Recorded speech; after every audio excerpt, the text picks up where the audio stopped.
ಗಾಣಗಾಪುರದ ಕ್ಷೇತ್ರ ಮಹಿಮೆ. ಶ್ರೀ ಗುರುಭ್ಯೋ ನಮಃ. ಅಧ್ಯಾಯ 49. ಶ್ರೀ ಗುರುಗಳ ಮಹಿಮೆಯನ್ನು ಶ್ರದ್ಧೆ ಭಕ್ತಿಯಿಂದ ಕೇಳುತ್ತಿದ್ದ ನಾಮಧಾರಕನಿಗೆ ಕುತೂಹಲ ಉಂಟಾಯಿತು. ಈ ಭರತಖಂಡದಲ್ಲಿ ಕಾಶಿ, ಗಯಾ, ಪ್ರಯಾಗ, ಬದರಿನಾಥ್ ಅನೇಕ ತೀರ್ಥಕ್ಷೇತ್ರಗಳು ಇದ್ದು ಋಷಿ ಮುನಿಗಳು ಅಲ್ಲಿ ಬರಲು ಇಷ್ಟಪಡುತ್ತಿದ್ದರು. ಆದರೆ ಶ್ರೀ ಗುರುಗಳು ಗಾಣಗಾಪುರದಲ್ಲೇ ನೆಲೆಸಲು ಇಚ್ಛಿಸಲು ಬಯಸಿದಾದರೂ ಏಕೆ ಎನ್ನುವುದನ್ನು ಸಿದ್ಧಮುನಿಯಿಂದ ತಿಳಿದುಕೊಳ್ಳುವ ಬಯಕೆ ಆಯಿತು. ನಾಮಧಾರಕನ ಕುತೂಹಲವನ್ನು ಕಂಡ ಸಿದ್ಧಮುನಿಗಳು ನಸುನಕ್ಕು ಹೇಳತೊಡಗಿದರು. ಏ ನಾಮಧಾರಕ, ಕೇಳು. ಗಾಣಗಾಪುರದ ಕ್ಷೇತ್ರ ಮಹಿಮೆ ಅಪಾರವಾದದ್ದು. ಅದನ್ನು ನಿನಗೆ ತಿಳಿಸುತ್ತೇನೆ. ಒಮ್ಮೆ ಶ್ರೀ ಗುರುಗಳು ಇತರ ಶಿಷ್ಯರು ಮತ್ತು ನನ್ನನ್ನು ಒಳಗೊಂಡು ಹೀಗೆ ಹೇಳಿದರು. ನಾಳೆ ಆಶ್ವಯುಜ ಶುದ್ಧ ಚತುರ್ದಶಿಯಾಗಿದೆ. ಆದ್ದರಿಂದ ನಾವು ಕಾಶಿ, ಗಯಾ, ಪ್ರಯಾಗ ಯಾತ್ರೆಯನ್ನು ಆಚರಿಸೋಣ ಎಂದರು. ಆದರೆ ನಮಗೆಲ್ಲ ಇದು ಅಸಾಧ್ಯವಾದ ಕೆಲಸವೆನ್ನಿಸಿತು. ಆದರೆ ಶ್ರೀ ಗುರುಗಳು ಹೇಳಿದರು, ಈ 3 ಸ್ಥಳಗಳಲ್ಲಿಯೂ ಹೋಗಿ ಬರಲೇಬೇಕೆಂಬುದಿಲ್ಲ. ಸಂಗಮದಲ್ಲಿ 6 ತೀರ್ಥಗಳಿವೆ. ಉತ್ತರ ವಾಹಿನಿಯಾಗಿ ಹರಿಯುವ ಭೀಮಾ ಹಾಗೂ ಅಮರಾಜ ನದಿಗಳು ಇಲ್ಲಿದೆ. ಅಮರಾಜ ನದಿಯ ಕಥೆಯು ಹೀಗಿದೆ. ಹಿಂದೆ ಜಲಂಧರನೆಂಬ ರಾಕ್ಷಸರು ದೇವತೆಗಳ ಮೇಲೆ ಯುದ್ಧ ಮಾಡಿ ಅವರನ್ನೆಲ್ಲ ಸ್ವರ್ಗಲೋಕದಿಂದ ಹೊಡೆದೋಡಿಸಿ ದೇವಲೋಕವನ್ನು ತನ್ನ ಕೈವಶ ಮಾಡಿಕೊಂಡನು.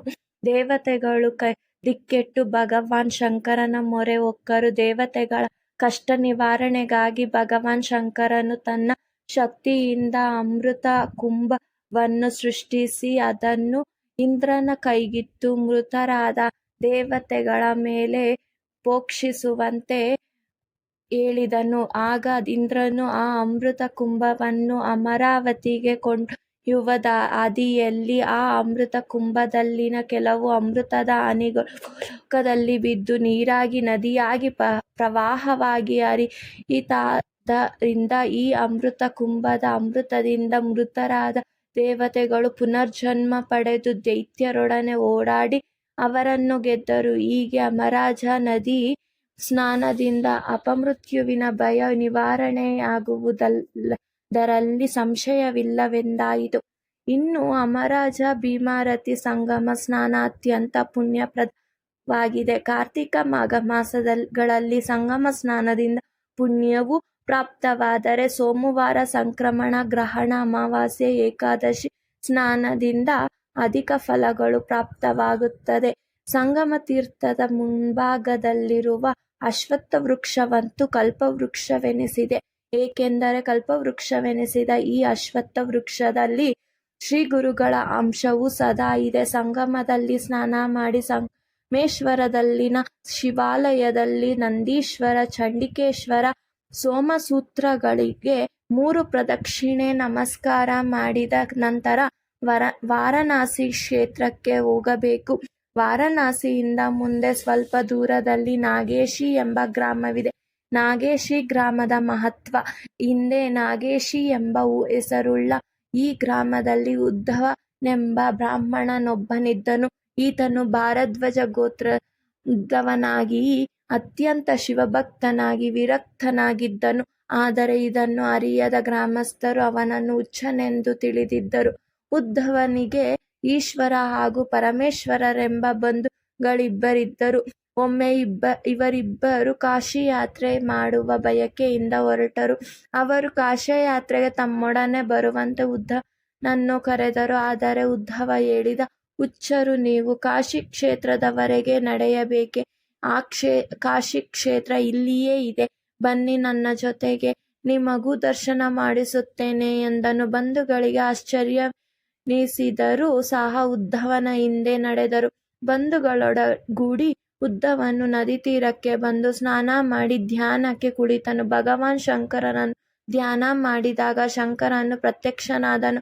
ಆಗ ಉದ್ಧವನನು, ಹೇ ಭಗವಾನ್, ನಮಗೆ ಕಾಶಿ ಕ್ಷೇತ್ರ ದರ್ಶನ ಭಾಗ್ಯ ನಿತ್ಯವೂ ಲಭಿಸುವಂತಾಗಲಿ, ನಮ್ಮನ್ನು ಅನುಗ್ರಹಿಸು ಎಂದು ಪ್ರಾರ್ಥಿಸಿದನು. ಆಗ ಭಗವಾನ್ ಶಂಕರನು ಆತನ ಪ್ರಾರ್ಥನೆಯನ್ನು ಮನ್ನಿಸಿ ಅಲ್ಲಿ ಕಾಶಿ ಕ್ಷೇತ್ರದ ದೃಶ್ಯವನ್ನು ದರ್ಶನ ಮಾಡಿಸಿದನು. ಹೀಗೆ ಉದ್ಧವ ಹಾಗೂ ಅವನ ಬಂಧುಗಳು ಅಲ್ಲಿ ಕಣ್ಣಾರೆ ಇವನ್ನೆಲ್ಲವನ್ನು ಕಂಡು ಸಂತಸಪಟ್ಟರು. ನಂತರ ಉದ್ಧವ ಹುಚ್ಚನಲ್ಲ, ಪರಮಜ್ಞಾನಿ ಎಂದು ತಿಳಿದು ಅವನಿಗೆ ನಮಸ್ಕರಿಸಿ ಕ್ಷಮೆ ಬೇಡಿದರು. ಉದ್ಧವನು ಇನ್ನು ಕಾಶಿ ಕ್ಷೇತ್ರಕ್ಕೆ ಹೋಗುವ ಅಗತ್ಯವಿಲ್ಲವಾದ್ದರಿಂದ ನೀವು ಪಾಂಡುರಂಗ ಕ್ಷೇತ್ರವಾದ ಪಂಢರಾಪುರಕ್ಕೆ ಹೋಗಿ ವಿಠಲನ ಆರಾಧಿಸು ಎಂದು ಆಶೀರ್ವದಿಸಿ ಬಂಧುಗಳನ್ನು ಬೀಳ್ಕೊಟ್ಟನು. ಅಂದಿನಿಂದ ಆ ನದಿಯಲ್ಲಿ ಸ್ನಾನ ಮಾಡುವುದರಿಂದ ಗಂಗಾ ಸ್ನಾನ ಫಲ ದೊರೆತು ಪಾಪಮುಕ್ತರಾಗುವರೆಂಬ ನಂಬಿಕೆ ಬೆಳೆಯಿತು. ಶ್ರೀ ಗುರುಗಳು ಈ ಕ್ಷೇತ್ರ ಮಹಿಮಾ ಪ್ರಸಂಗ ಎಲ್ಲರಿಗೂ ತಿಳಿಸಿದ ನಂತರ ಪಾಪವಿನಾಶಿನಿ ತೀರ್ಥಕ್ಕೆ ನಡೆದರು. ಇದೇ ಸಮಯದಲ್ಲಿ ಶ್ರೀ ಗುರುಗಳವರ ಪೂರ್ವಾಶ್ರಮದ ಸೋದರಿ ರತ್ನಾಬಾಯಿಯು ಶ್ರೀ ಗುರುಗಳನ್ನು ಕಾಣಲು ಬಂದಳು. ಆಕೆಗೆ ಮೈಯಲ್ಲಿ ಕುಷ್ಠರೋಗವಿತ್ತು. ಶ್ರೀ ಗುರುಗಳ ಕೃಪೆಯಿಂದ ಆ ರೋಗವನ್ನು ಪರಿಹರಿಸಿಕೊಳ್ಳುವ ಬಯಕೆ ಆಯಿತು. ಶ್ರೀ ಗುರುಗಳು ರತ್ನಾಬಾಯಿಯನ್ನು ಕುರಿತು, ನೀನು ಹಿಂದೆ 5 ಬೆಕ್ಕಿನ ಮರಿಗಳನ್ನು ಕೊಂದಿದ್ದೆ. ಅದರಿಂದ ಈ ಬಿಳುಪು ರೋಗ ನಿನ್ನನ್ನು ಕಾಡುತ್ತಿದೆ. ಈ ರೋಗವು ನಿನ್ನ ಶರೀರವಿಡೀ ವ್ಯಾಪಿಸುವುದು. ನೀನು ಈ ಜನ್ಮದಲ್ಲಿ ಅನುಭವಿಸಿ ಬಿಡುವುದೊಳ್ಳೆಯದು. ಇಲ್ಲದಿದ್ದರೆ ಮುಂದಿನ ಜನ್ಮದಲ್ಲೂ ಇದು ನಿನ್ನನ್ನು ಕಾಡುವುದು ಎಂದು ಹೇಳಿದರು. ಶ್ರೀ ಗುರುಗಳ ಮಾತನ್ನು ಕೇಳಿದ ರತ್ನಾಬಾಯಿಯು ಭಯಭೀತಳಾದಳು. ಒಮ್ಮೆ ಕುಷ್ಠರೋಗದಿಂದ ಬಿಳಿಚಿಕೊಂಡಿದ್ದ ತನ್ನ ಮೈಯನ್ನು ನೋಡಿಕೊಂಡು ಇದಕ್ಕೆ ಪರಿಹಾರವೇನು ಎಂದು ಗುರುಗಳನ್ನು ಕೇಳಿದಳು. ಆಗ ಶ್ರೀ ಗುರುಗಳು, ನೀನು ಈಗಿಂದೀಗಲೇ ಪಾಪವಿನಾಶಿನಿ ತೀರ್ಥದಲ್ಲಿ ಸ್ನಾನ ಮಾಡು, ಅದರಿಂದಲೇ ನಿನ್ನ ಕಾಯಿಲೆ ಗುಣವಾಗುವುದು ಎಂದು ಪರಿಹಾರವನ್ನು ಸೂಚಿಸಿದರು. ಶ್ರೀ ಗುರುಗಳ ಅಪ್ಪಣೆಯಂತೆ ರತ್ನಾಬಾಯಿಯು ಪಾಪವಿನಾಶಿನಿ ತೀರ್ಥದಲ್ಲಿ ಸ್ನಾನ ಮಾಡಿದ ಮೇಲೆ ಆಕೆಗಿದ್ದ ಕುಷ್ಠರೋಗವು ಗುಣವಾಯಿತು. ತೀರ್ಥ ಮಹಿಮೆ. ಭಕ್ತರು ಪಾಪವಿನಾಶಿನಿ ಸ್ನಾನ ನಂತರ ಕೋಟಿ ತೀರ್ಥ, ಚಕ್ರತೀರ್ಥ, ಗಯಾತೀರ್ಥ ಹಾಗೂ ರುದ್ರಪಾದ ತೀರ್ಥಗಳಲ್ಲಿ ಸ್ನಾನ ಮಾಡಬೇಕು. ಈ ಸ್ನಾನವು ಮಹಾಪಾಪಗಳನ್ನು ನಾಶ ಮಾಡಿಸಬಲ್ಲದು. ನಾಗೇಶಿ ಗ್ರಾಮದ ಪೂರ್ವ ಭಾಗದಲ್ಲಿ ಗೋಕರ್ಣದಷ್ಟೇ ಮಹಿಮಾನ್ವಿತವಾದ ಕಲ್ಮೇಶ್ವರ ದೇವಾಲಯವಿದೆ. ಅಲ್ಲಿ ಮನ್ಮಥ ತೀರ್ಥವೆಂಬ ಪುಷ್ಕರಿಣಿ ಇದೆ. ಈ ತೀರ್ಥದಲ್ಲಿ ಸ್ನಾನ ಮಾಡಿ ಕಲ್ಮೇಶ್ವರನನ್ನು ಭಕ್ತಿಯಿಂದ ಪೂಜೆ ಮಾಡಿದರೆ ಐಶ್ವರ್ಯ ಪ್ರಾಪ್ತವಾಗುವುದು. ಈ ಕ್ಷೇತ್ರದಲ್ಲಿ ಶ್ರಾವಣ ಮಾಸದಲ್ಲಿ ದಾರಾಭಿಷೇಕ, ಕಾರ್ತಿಕ ಮಾಸದಲ್ಲಿ ದೀಪೋತ್ಸವಗಳನ್ನು ನಡೆಸಿದರೆ ತಾಪತ್ರಯಗಳು ಪರಿಹಾರವಾಗಿ ಮಹಾ ಪುಣ್ಯವು ಲಭ್ಯವಾಗುವುದು. ಈ ರೀತಿಯಾಗಿ ಶ್ರೀ ಗುರುಗಳು ಅಷ್ಟತೀರ್ಥಗಳ ಮಹಿಮೆಯನ್ನು ಶಿಷ್ಯರಿಗೆ ವಿವರಿಸಿದರು. ಇಂತಹ ಪುಣ್ಯತೀರ್ಥಗಳಾಗಿರುವ ಕಾಶಿ ಕ್ಷೇತ್ರದ ಗಂಗಾ ಸ್ನಾನ ಫಲ ಹೇಳಿದರು. ಎಂಬಲ್ಲಿಗೆ ಗಾಣಗಾಪುರದ ಕ್ಷೇತ್ರ ಮಹಿಮೆ ಎಂಬ ಶ್ರೀ ಗುರು ಚರಿತ್ರೆಯ 49ನೇ ಅಧ್ಯಾಯವು ಮುಗಿಯಿತು.